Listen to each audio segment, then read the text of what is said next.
Hello students. Dictation 5 second बाद शुरू होगा।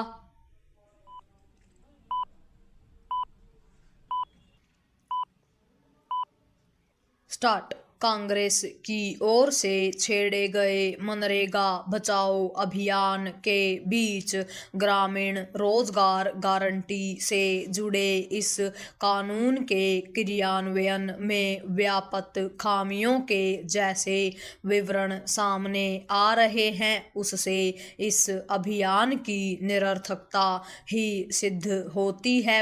हाल में मात्र 55 जिलों में 300 करोड़ रुपए से अधिक के घोटाले सामने आए थे।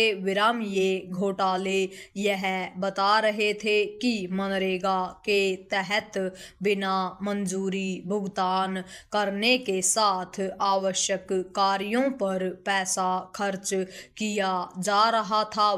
ग्रामीण विकास मंत्रालय की जांच पड़ताल ने यह भी बताया कि मनरेगा को संचालित करने के तौर तरीके ही ऐसे थे जो भ्रष्टाचार को पनपने का अवसर देते थे।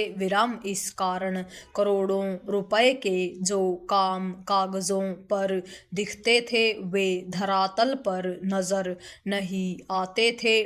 चूंकि मनरेगा के जरिए होने वाले कामों के निरीक्षण की कोई ठोस व्यवस्था नहीं थी, इसलिए सरकारी धन की बंदरबांट होती रहती थी। इसके खिलाफ कोई आवाज इसलिए अनसुनी रहती थी क्योंकि इस बंदरबाट में सभी शामिल रहते थे।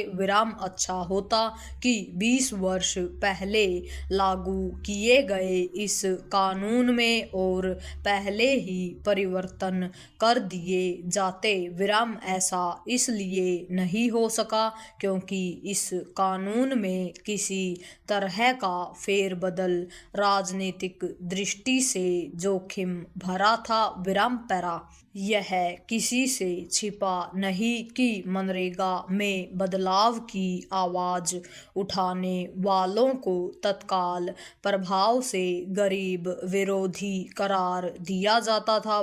अभी जब मनरेगा के रूप स्वरूप में परिवर्तन करते हुए उसे वीबीजी रामजी नाम दिया गया तो मोदी सरकार को गरीब विरोधी साबित करने में एक क्षण की भी देरी नहीं की गई।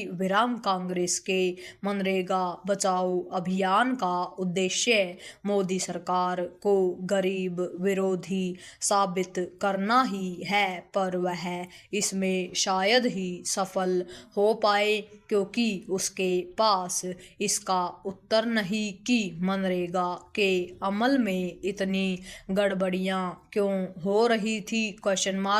आखिर रोजगार गारंटी के नाम पर हुए भ्रष्टाचार की जवाबदेही कौन लेगा? इसकी समीक्षा क्यों नहीं की जानी चाहिए थी कि मनरेगा कानून कितना प्रभावी सिद्ध हुआ है और उससे ग्रामीण क्षेत्रों में कोई बुनियादी बदलाव आ सका या नहीं? जन कल्याण और विकास की योजनाओं की समय समय पर समीक्षा तो सरकार का दायित्व है। कोई योजना इस कारण समीक्षा से परे नहीं हो सकती कि उसे पहले की सरकार ने शुरू किया था। उचित होता कि कांग्रेस मनरेगा में बदलाव की प्रक्रिया में योगदान देती और उसमें सुधार का श्रेय खुद भी लेती, लेकिन संकीर्ण राजनीतिक कारणों से उसने यह अवसर गंवा दिया।